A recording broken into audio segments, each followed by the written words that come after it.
Hey everybody, Tony D. Little Jones just off camera, won't come over here. So what's going on? Anything happened today of any note? Look, calm your S down. Here's how it's shaken out so far. The first thing you need to do is realize that, Rudy Giuliani gave a press conference which almost nobody saw, because I think the only organization to cover it was The Independent. They covered it live. So they have a video of the entire press conference. He outlines how they're going to sue all the states, or a bunch of them, and how many lawsuits they have. Rudy also trotted out poll watchers who were witnesses to what sounds like malfeasance to me. Some of them, he trotted out two. He's got like 50, he says. And, one of them's an ex-lawyer. Another one was an ex-lawyer. Or one of them's a current lawyer. One's an ex-lawyer. And one was just some guy who's excited about Trump.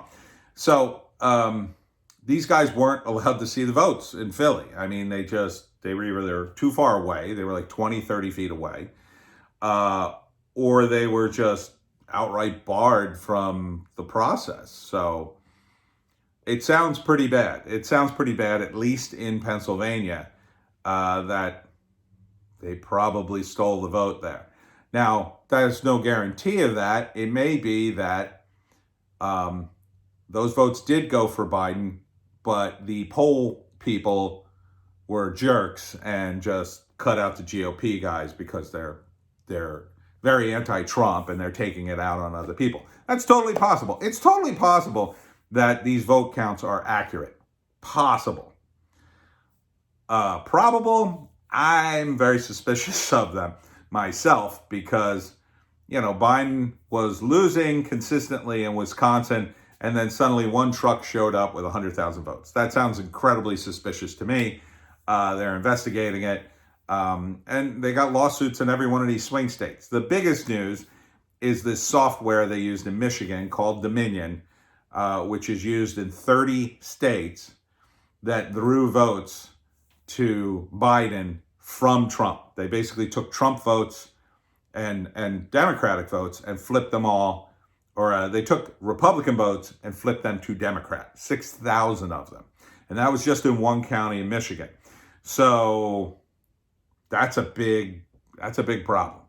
That's a big problem. Now, if they can prove that it was isolated just to one county, but you won't know that until you check all the other counties, right? And you're going to have to check the other states.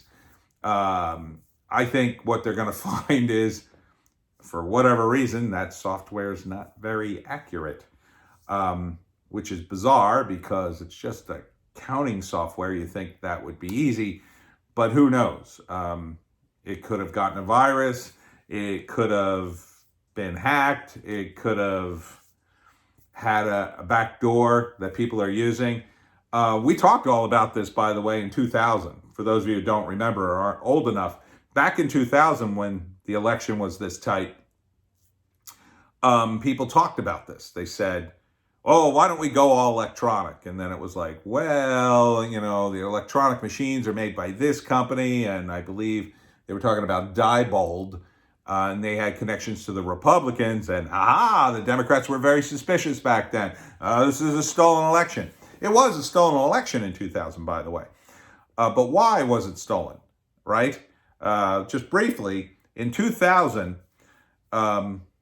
it was too close to call in Florida, and the Republicans wanted it more, and they were like, we're protesting. I forget what they were saying at the time. Catherine Harris, who was in charge of the voting process in Florida at that time, was also in charge of the, elect Bush campaign, and later became a congresswoman herself.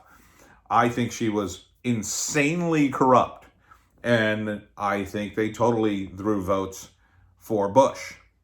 Greg Palast, one of the intrepid reporters out there, has got his own website and does investigative stuff. He reported on it, and basically what they did was they kicked people off the voter rolls if they had if they had similar names to felons from, I think, Texas. I think it was Texas. It was a weird thing like that because they couldn't do it. I don't know if they could do it legally in Florida, but they had some sort of law in Texas that they were taking advantage of. Like, well, you can't vote because in Texas, wanted felons can't vote, and you're a former resident of Texas, something like that. Or maybe it was just Florida had a similar law. Either way, a lot of people were kicked off the rolls, and a lot of them were disenfranchised simply because they had similar names, and it was too late to go back and prove, well, wait a minute, this is who I am. I'm not that guy. You're discounting my vote. So why is this all happening? Well, it's quite simple. Normally, the vote happens, right? So let's say you're having a vote in a tiny, tiny town. You got 1,000 people voting, and they count 800 of the votes, and like 700 of them are for the incumbent. Is it pointless to count the rest of the votes? Yeah. Do they count them? Probably not. They probably go, okay, he's got 750. He's got it. And the guy who's running against the incumbent goes, that's the math? Okay. Yeah, no, I agree. Fine. I'll concede. And that normally goes like that because that's math and that's an election. As you go further up the chain, the stakes get higher and higher, and it's a little more corrupt. What I think happened in the 2000 election, and there's scant evidence for this, but hear my pitch. In 2000, Gore could have won. The Republicans were pushing hard. The Democrats weren't. Why? Well, they had lost Congress. I believe they lost the House, and I think I forget if they had the Senate or not. The handlers of Gore took him aside and said, listen, you could be president, but you're going to be stymied every step of the way. And the reality is there wasn't much daylight between Gore and Bush. They're basically the same guy. They had different styles. George Bush was kind of this folksy idiot, and Gore was kind of this nerdy guy. And they had their own deals, but their policies, not a lot of difference between them. Yes, Gore would tend to have a few more domestic policies, and George W. would tend to rally against abortion, which he didn't really do, and say a few other things that sounded right-wing, but not do all that much. Neither one of them would do all that much. They were mostly kind of centrist, but kind of globalist too. So the powers that be probably sat in a room and said, well, listen, you're going to face a hostile Congress. Do you guys really want to do that? The Democrats were probably like, nah, not really. Why don't we call it an election? We'll give it to you, and then we'll see you in 4 years. At the same time, Gore rushed to concede the election, but people were up in arms like, hey, I was up in arms too. Hey, don't concede the election if it's close. And then the media narrative started. Ralph Nader cost him the election. Ralph Nader did run. I voted for him. Ralph Nader, he ruined everything. All those people, if they would have voted for Gore. Not true. A lot of libertarians voted for Ralph Nader. And really, that wasn't, most of them wouldn't even vote for Gore. Wouldn't vote for anybody if it wasn't for Nader. So, really, it was probably the shenanigans and the fact that at some point they called off the count and threw it to the Supreme Court, and they just gave it to Bush. And a lot of people were upset, and a lot of people hated Bush because of that. Did Gore really win? Probably. I think so. I think Gore probably would have won a recount, but he didn't want to win. The Democrats didn't want to win. The Republicans didn't want to win either. They just figured, 4 years, we'll do this all again. Who cares? We all got the same stuff going on, right? All our schemes are good, right? Okay. It's kind of the way it is in politics. They've got all these schemes, all these side deals. Look at all the side deals Biden has on his son's laptop for reference. So why are they so angry at Trump? Well, because Trump doesn't have any of these side deals. Trump doesn't want them. He's already a billionaire. He doesn't need all these little side deals and steal money from China and then change U.S. policy, or steal money from the Ukraine and shoot them $1 billion of loans and then take 10 million for himself. 10 million is a rounding error for Trump. So he's an independent guy. Say what you want about him. He's an independent guy. So the establishment wants him gone. Most of the establishment is in the Democratic Party. And the rhinos, well, they're in like the Lincoln Project and Mitt Romney and a handful of other places. The rest of them, they're kind of in between, or they're moderate, or, they're just politicians who want what they want. So what's this all mean? This means that at the end of the day, the establishment wants Trump out. He's using the legal mechanism to stay in.